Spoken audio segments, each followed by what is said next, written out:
Attention all podcasts of the Solar Federation. We have assumed control. We have assumed control. We have assumed control. The Intergalactic Boombox. If you see a faded sign at the side of the road that says 15 miles to the Love Shack. Love Shack, yeah. The Love Shack is a little old place where we can get together. Your what? Tin roof rusted. Thank you, Dr. Evil, ladies and gentlemen. I am Kyle Hebert, voice actor from anime and video games. I'm a middle-aged geek talking about geeky things while being visited by other voices in my head, attempting to convince you that I'm on board the Intergalactic Boombox, a theater of the mind podcasting spaceship. There are no sponsors, but if we had them, they would be things like Tricky Nicky's House of Dandruff, the Association of People Who Love Giving You the Side Eye, and Fisto's Cracked Knuckle Insurance. The question of the week. The Batman is currently on HBO Max and available for purchase digitally, with the physical disc versions dropping in just a few weeks. But I ask you, faithful listener, which version are you going with? I snagged the Apple iTunes digital version for the exclusive Matt Reeves director's commentary track. I haven't heard it yet, but I did snag it because I wanted to get it as early as possible. The Digital Dissection podcast says, I went with what was on HBO. Bruno Bucciarati's Haircut says, I saw it on HBO Max. Waited till it got on there to see it. Totally worth it. I thought it was amazing, and I didn't mind the nearly 3-hour runtime. Marcus says probably going to do regular blue. I've gotten too snobby for DVD, unless that's the only option on a movie, but not willing to spend the extra cash on the more pricey ones, and I almost never buy digital. Phoenix Fox says last steelbook I got was for The Dark Knight. Spin Dash makes an interesting point here. Said, wouldn't you get the commentary on iTunes when redeeming a digital copy, plus linking movies everywhere to Apple? Ooh, that's a good point. But again, I didn't want to wait. I don't know. I guess you guys can try that when the physical disc comes out. Let me know at Boombox Pod if your digital copy suddenly unlocks that Apple exclusive commentary track. Silas Nightlock says, hopefully Blu-ray. I love having physical copies. Gregory Guyan says, I'm a sucker for steelbooks. I was for years. But nowadays, I don't know if I'm just old or lazy or both. But it's just so much easier to just push a button on your remote and fire up the movie instead of having, I gotta get up and go over to the cabinet and open the door and see, where did I put it? Oh, there it is. Oh, let me take the shrink wrap off. Yeah. Okay, let me put the disc in. And what year is it again? New question. Sony is supposedly going to bring in-game ads to free-to-play games so that developers can have another revenue stream. Now, is this going to affect you playing free-to-play titles? Do you even play free-to-play titles? Are in-game ads going to make you rage quit, or do you not care as long as they're free-to-play? The only free-to-play game I currently am on a regular basis with is Warzone. In my opinion, is entirely based on how intrusive that ad is. Like, are they thinking interrupt the game to show a 15-second car ad, like when you're trying to watch YouTube or a Twitch stream? Or, I mean, if it's something like that, I'd most likely peace out. But it looks like we're going to be seeing them by the end of the year in a product placement fashion. You know, so like your character runs across the screen and there's a billboard in the background. Or in-game rewards for watching, like you already get on so many mobile games. Xbox is also in the rumor mill to be rolling out ads on free-to-play games. Figure it was only a matter of time before the free with ads model would come to gaming. What do you think? Let me know so I can read your tweets next week. Hit me up at Boombox Pod. If you're questioning what reality we live in, you need only glance at the headlines any given day. Elon Musk bought himself Twitter. He tweeted on April 25th, I hope that even my worst critics remain on Twitter because that is what free speech means. $44 billion. That's like chump change to the richest man in the world. So why not fix world hunger or pooping in Amber Heard's bed? Speaking of poop, let's see who's on the other line here. Wildcard line, you are on the air. I want to speak to your manager. Karen Complainer. Complainer. Oh, sorry. You should be able to appreciate a last name that nobody can pronounce. Carl Herbert. Kyle Hebert. Whatever. Now that Elon is putting his musk all over Twitter, I am hemorrhaging rage goo. Ew. Because I won't be able to get banned on there for cyberbullying or promoting misinformation. Well, he's a big advocate for free speech, so we'll have to see how free Elon's version of free speech actually is. Looky here. It is my birthright to hate on stupid people like you on social media, and I should get to violate all sorts of community policies. The internet exists to please me. You're such a drama llama. Your mama, I'm a drama llama. Aye. Teenagers are drama llamas. Okay, am I anything like a teenager? No comment. Wait, so you actually want to be canceled? Faster than a show on Netflix. I would wear that as a badge of honor. What? Bragging rights, Baldenstein. And where exactly would you end up celebrating getting banned like that? Duh, by posting on Facebook, Instagram, and TikTok until they ban me there too. Well, granted, I can't ban you from social media, Karen, but I definitely can end this call. Oh, don't you do it, Mr. Man. You'll make me very angry, and you wouldn't like it when I'm angry. I don't like you regardless of emotion. Hey, question. What does a coat hanger do? It hangs up. Bye! Oh, don't you dare! The Northman is now in theaters, showing the world where Lion King / Hamlet originally came from. No poetic play or animals bursting into song, but lots of Viking blood spilled throughout, across Nordic landscapes, beautiful cinematography, costumes, and ritual details so accurate, historians will be cheering for that alone. Major sword fight in the film features two main characters fighting nude at night against a volcanic fiery backdrop. Can you imagine Anakin and Obi-Wan facing off this way? I have the high ground. Yeah, don't pee on me, dude. For this stylistic, though agreeably weird approach, the actors were wearing thongs while filming, and their genitals were CG'd onto them. Can you imagine the animators getting asked questions like, so what do you do? Oh, I do CG. Really? For what, like Star Wars or Marvel? No, man bits. Moon Knight has a couple really cool and different looks, including the suave debonair Mr. Knight, a callback to a much-acclaimed run of the comic by Warren Ellis and Declan Shalvey. Mr. Knight is pretty much Moon Knight in a white suit. Pretty hard to maintain even in regular circumstances, much less shooting on a set with all sorts of elements like, say, mud. Megan Kasperlik and her costume designers team whipped up 47 separate Mr. Knight suits for the show. No schlepping down to Bob's Rent-A-Tux at the mall. They were all stitched in-house with custom buttons that look like Khonshu's symbol. Now, details like this probably would be missed upon a casual viewing, but we live in a world where there's always some keen-eyed viewer who painstakingly scrubs through every frame of every episode or trailer so the public at large doesn't have to. Or you can be like me and just find random cool articles on sites like comicbook.com that provide the info straight up. Mr. Knight's a totally faboo look for the Stephen Grant personality. I just wish someone would hand him a cane and a top hat, reenact that classic moment from Young Frankenstein. Why don't you go where fashion sits? But not the rain. Popularity of audiobooks and podcasts have subsequently resurrected, or at least bring out of obscurity, a type of entertainment from a bygone era, the radio drama. Of course, traditional radio isn't really a staple anymore, with all the endless streaming options where your music library is on demand with a click of a few buttons, but audio drama is starting to pick up some momentum.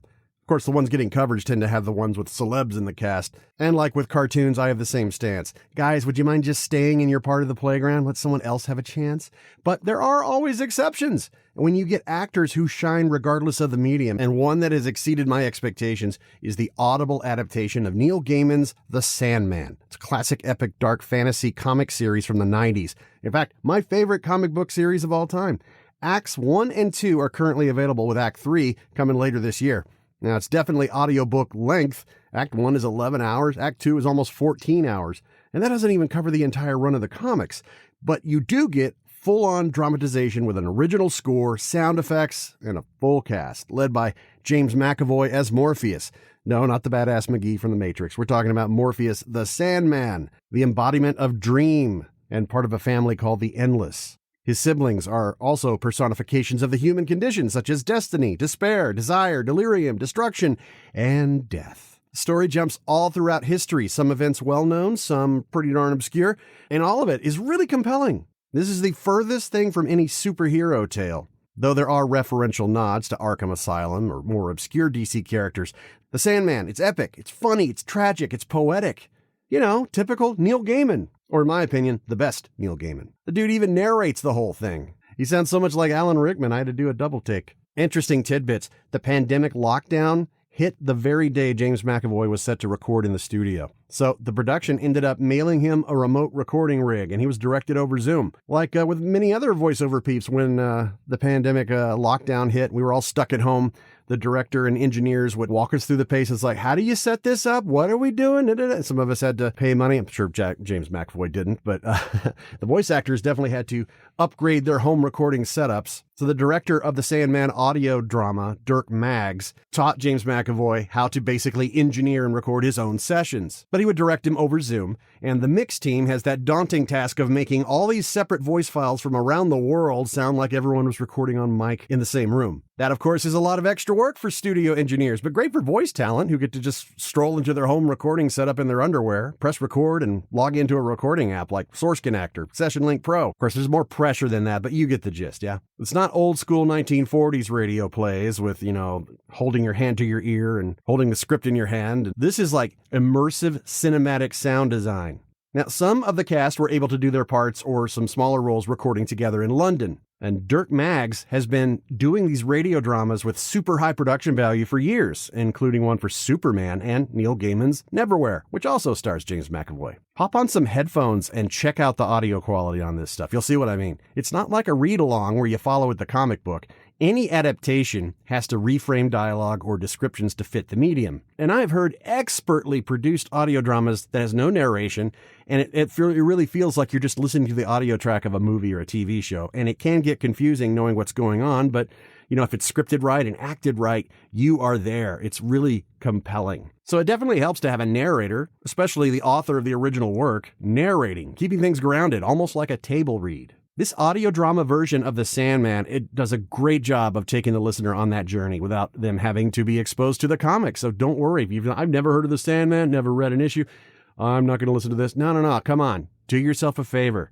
Check it out. It's fantastic. You don't need to have read the comic ahead of time, but if you want to and you're intrigued, I'm not going to discourage you, man. You can get all the issues individually or trade paperback, deluxe hardback, and of course, digital. That's probably the cheapest. For a nice primer, check the link in the show notes about the Sandman comic book series itself.